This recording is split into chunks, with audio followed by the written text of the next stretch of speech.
Welcome back, everybody, to 3 Point Lines here on the Parlay. I'm your host, Luca Rosano, alongside my co host, Jelani Goodridge-Reid. And we are back with another edition of the show, Monday edition, as Jelani and I hope to pick some winners. I am in desperate need of some winners. I had Friday off, but right now my record sits at 48% picky games right. So I'm below 50%. I'm failing right now.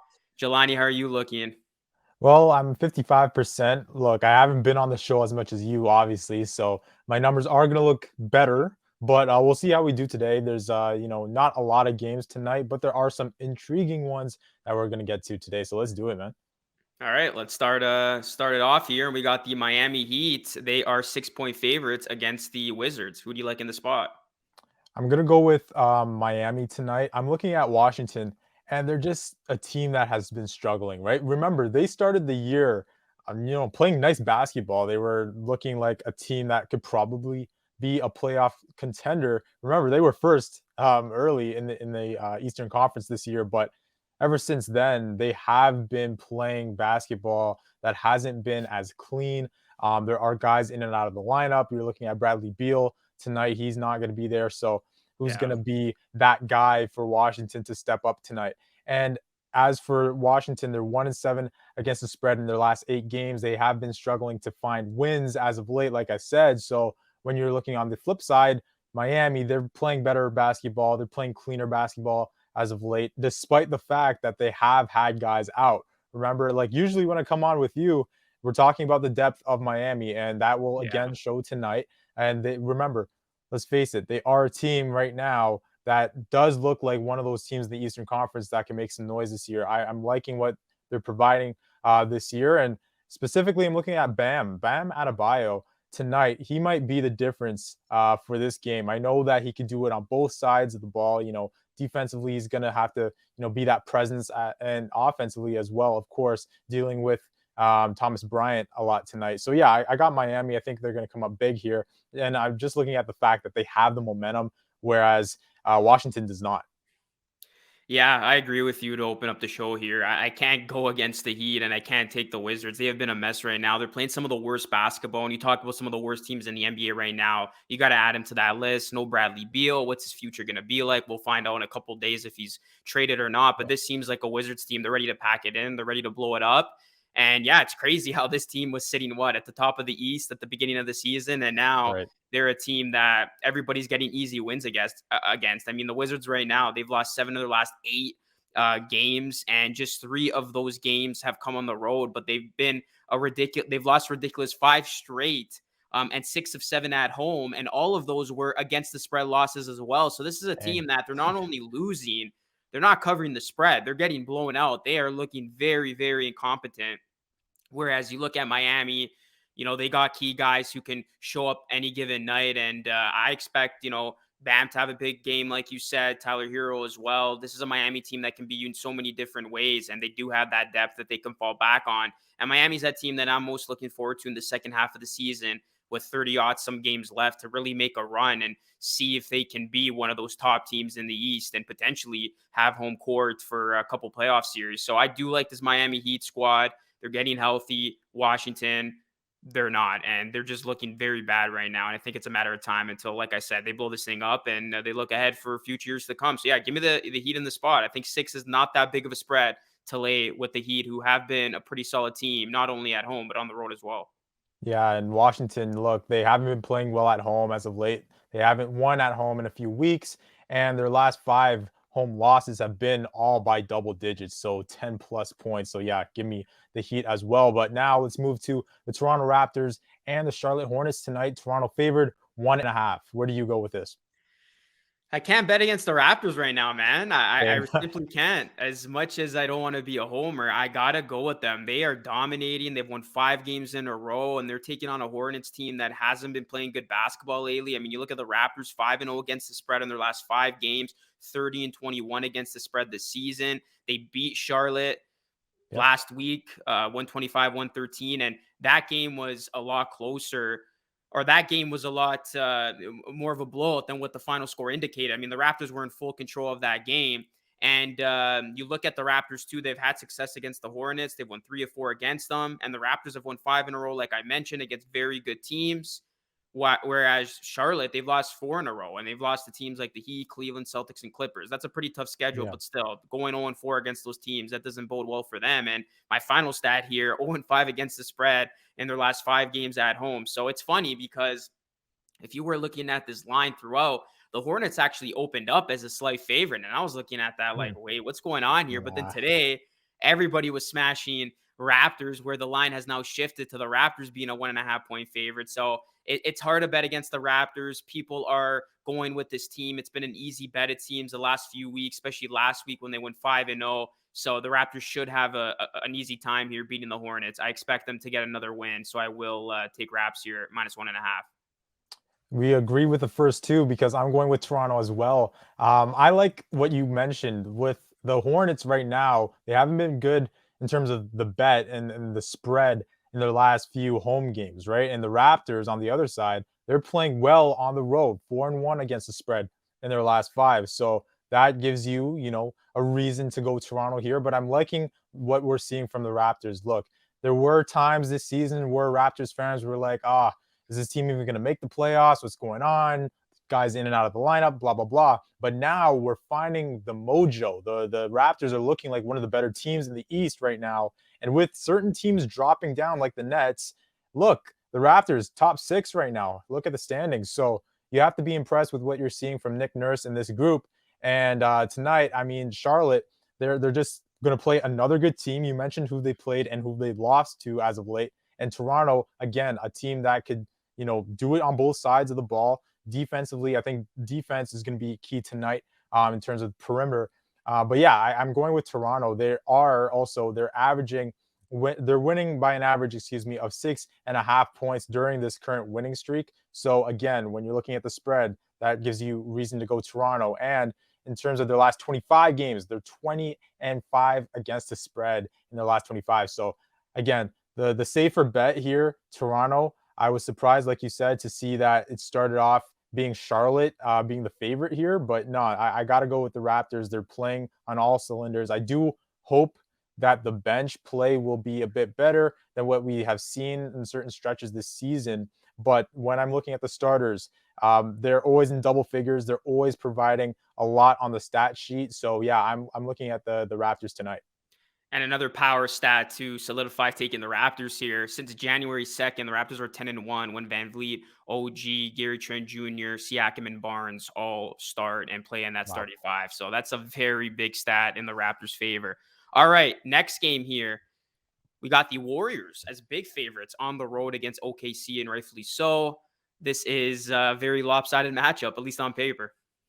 Yeah, I'm going with the Warriors. I know it's a huge spread, but OKC. I mean, they have made me look wrong a few times. Look, they have won 3 straight until they lost the other night. But I can't go against Golden State in this spot. They're also 2-0 against the Thunder this season head to head, and in their last 5 matchups with the Thunder, they have won 4 of those by double digits. So that gives me reason to believe they could do it again tonight. And I'm looking at a few guys tonight. I think Wiggins might be a difference maker. And look at Kuminga as well. I think Kuminga might provide some boost off of the bench tonight. We'll see what happens with that. But yeah, the Golden State Warriors right now, they're first in point differential. And you're looking at the other side with the Thunder 27th in point differential. So that's a huge difference, obviously. And OKC, where are the points going to come from, right?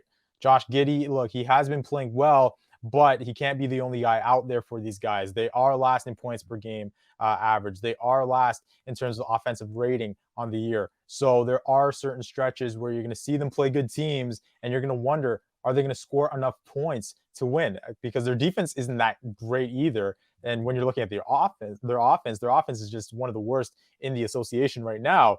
And they're 4-20 when they score less than 100 points. I could see them scoring less than 100 tonight. Maybe they might make me look wrong, but they just haven't been able to, like during the stretch of the season, during the course of this year, they haven't been able to be that team in terms of the offense. That's what I'm looking for tonight. And I think that the Warriors offense will provide a lot more than OKC tonight. So I'm going with Golden State. Yeah, you know what? There's a lot of good numbers going for the Warriors here. And also, Gilgeous-Alexander is not going to be playing. So it's going to be another big loss for the Thunder to Yeah. overcome. Giddy's obviously going to have a lot of the workload on his shoulders. 12 and a half, though. Seems like too many points here. I'm It is. actually It's going to big. go with the Thunder, just going based on some numbers here. The Thunder, for as bad as they've been in terms of winning games outright, they actually haven't been that awful against the spread. They're 15-8-2 against the spread at home, and they've covered 3 of, I believe, their last 4 games as well. So this is a Thunder team that, yeah, they have a big disparity when it comes to their talent. They're going to be missing their best player out there on the court, but I can see them having late garbage points in the fourth quarter. And whenever I look at these matchups, I think of that. I think, okay, if the Warriors are going to get out to a big lead and then we get into a situation where they could rest their starters in the fourth, that could be a True. late backdoor cover for OKC. So we saw the Warriors in a similar instance. I think the line was the same as this one. Against the Kings, and the Kings only lost that game Right. by Right. 12, so they just covered. So I can see something similar happening here. I think OKC will just barely cover the spread. And yeah, it'll be one of those games that I can see them doing it as a backdoor cover. So I will take OKC, and hopefully they can continue those good positive trends of them keeping games close at home. I know this is a different animal going against the Warriors, but hopefully Josh Giddey can have a big game for me. All right, we'll see if they could cover that big spread. And now let's move to a nice matchup here. We have the Suns and the Bulls. The Suns are favored by 8 here. So this is where I'm actually going to take the points, and Okay. I trust the Suns. This is a team that I do not want to bet against them. I know they lost against the Hawks on Thursday, but they were bound for a loss. That was only their second loss in the new year. This team Yeah. has been clicking on all cylinders, and you look at the Bulls; they're going to be very depleted here. So Ball's out, Caruso's out, Zach LaVine Yeah. questionable. If Questionable. he can't go, that's huge. Kobe White questionable as well. That'd be another big loss if he can't go. And you look at the Suns here, Jelani, they've covered the spread in 6 of their last 10 games. They're 16-9 against the spread on the road. And in each of their last 6 road wins, they've won those games by at least 8 points. That's the big indicator there. And the Bulls are also 17-9 against the spread in their home arena. So that's a stat going for them. But I realize this game's the showcase game tonight. And we've seen it so many times. The Bulls get those primetime lights at They home, don't show up. and they don't show up. They drop the ball. So I can see something happening here similar to that. I know it's 8 points. I know the Bulls overall are a good team. They can be good defensively, and they still do have DeMar DeRozan who can go off. But I will lay the 8 with the better team and the healthier team, and that is the Phoenix Suns here. Yeah, I'm going with Phoenix just because like the injury bug right now for the Bulls, right? You're seeing all the guys that you mentioned that are going to be out, and if Zach can't go for the Bulls, I mean that's a huge difference. Obviously, the spread might grow even more if Levine's not out there. But yeah, I'm looking at the turnover battle tonight. I think whoever can win in that area might get this one done. And when I say that is because the Phoenix Suns are really good at stealing the basketball. They average 15 per game in terms of committing turnovers. And on the flip side, you're looking at Chicago. They're a team that can protect the ball, and that's why they've been able to win games throughout the year. So whoever can commit turnovers tonight, I think that will be a big difference. And obviously, we know both teams are good this season. We're looking at the offensive rating for both these teams. They know how to score points, both top 3 in offensive and defensive rating. But yeah, I'm looking at the fact that Chicago, look, losers of 2 of their last 3. They have the injuries. I think the injuries is going to be a major difference in the complexion of this game. And look, Phoenix, I mean, like you said, they are a safe bet. They are playing great basketball this season, obviously looking like one of the real contenders for that championship this year. So yeah, I got to go with Phoenix, and whoever's depth tonight does a better job, I think will also be another key ingredient because look, these two teams, they obviously have talent in terms of their starting lineup, but when you come to their depth, when you come to their reserve spot, that's also what really makes a difference in a lot of their games, right? You see a lot of production from those guys on the bench. And for Phoenix, I mean, Shamit's not playing, Campaign's not playing, so we'll see who's going to be that guy for Phoenix. But being 16-9 against the spread in road games this year, I'm going to lean with Phoenix in this one. Yeah, hard to bet against them right now. All right, and then in the final game of the nightcap, we got the Knicks taking on the Jazz. The Jazz 8-point favorites here at home. I'm gonna go with New York. Actually, I'm looking at the other game last night, or sorry, the other night where New York played LA, and this was a game that look they did blow it, they did, and I knew they would blow it. I don't know why, I just had the feeling they would. But the thing with that game was the Knicks looked completely different, right? They were looking a lot quicker and faster in terms of transition offense. They were looking great in terms of the shot clock offense, stuff that we don't really see from New York. They're one of the slower teams in terms of pace in the NBA. So when we saw that, we were really impressed, and that's why they had all these large leads, these double-digit leads over the Lakers the other night. And a key guy I was looking at was Julius Randle. And we know the inconsistency with Randle and all the drama, the buzz. Oh, is he going to get traded? Does he want out? Blah, blah, blah. But he played with a new energy that night. And if we could see that consistently from Julius Randle, we'll see the Knicks actually probably win games. Look, they aren't playing great this year. We know they made the playoffs last year and all that sort of thing, but they haven't been playing well. They wouldn't even be in the play in if it started today.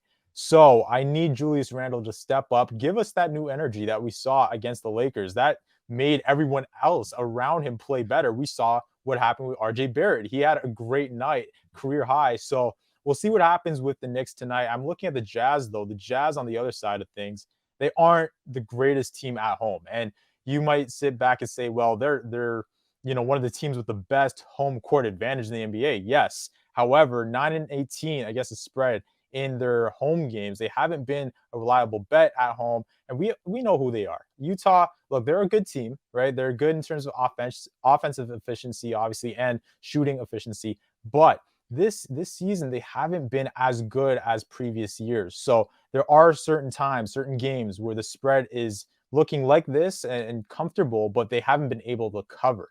And the glass, I think the glass will be very important for this one, Luca, because look, they're both teams. These are both teams that know how to rebound the basketball. New York, they secure 73% of defensive boards. We know who they are in terms of offensive boards. They're top 7 in that. And both teams are really good at second chance points, both ranking in the top 5 in the league in second chance points. So whoever could win the rebounding battle, I think is going to get this one done. And I think that New York is going to actually come up big in this spot on the road in Utah. Yeah, and I believe Gobert is going to be out for this one as well. So Yeah. Azumbuki has been playing center, and he didn't do too bad of a job last couple of times out. He did have 11 rebounds in a blowout win against the Nets, and the last time the Jazz did play at home, they did blow out the lowly Nets right now. Yeah, you know what? The Knicks, you made a great case for them to cover this game and keep it close, but I just can't trust them. I don't know which version of the Knicks we're going to see Right, tonight. right. So for that reason, I'm going to go with the Jazz. As long as Donovan Mitchell's out there playing, I'm pretty confident that the Jazz can win this game comfortably. And you mentioned it about Julius Randle. He's kind of that engine to this team, he and RJ, but I don't know where his head's at right now. He seems to be a True. guy that wants out. We heard reports that he's unhappy and he can play very well. He did in that comeback against the Lakers that did fall short in overtime. But Julius Randle been very, very inconsistent. It's an uncomfortable situation, I think, right now between he and the Knicks. I saw a video clip too. He got into it with somebody on the sideline. It was one of the Mm, personnel coaches.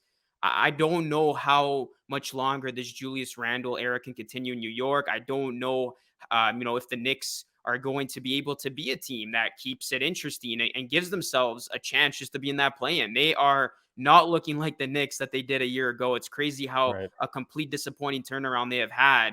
And I look at this game, and I do think the Jazz win. And I look at when the Knicks do lose games, their last 8 losses have been by 7 or more points. And like I just mentioned, the Jazz are coming off a nice win at home where they blew out the Brooklyn Nets. I know the Nets have their fair share of problems right now, Yeah. but still the Brooklyn Nets. That's still a big blowout win to hang your hat on and hopefully build momentum from. So I do think the Jazz are going to take advantage of a very suspect Knicks team right now. Rebounding could be big, like you mentioned, but I will give the edge to the Jazz -8.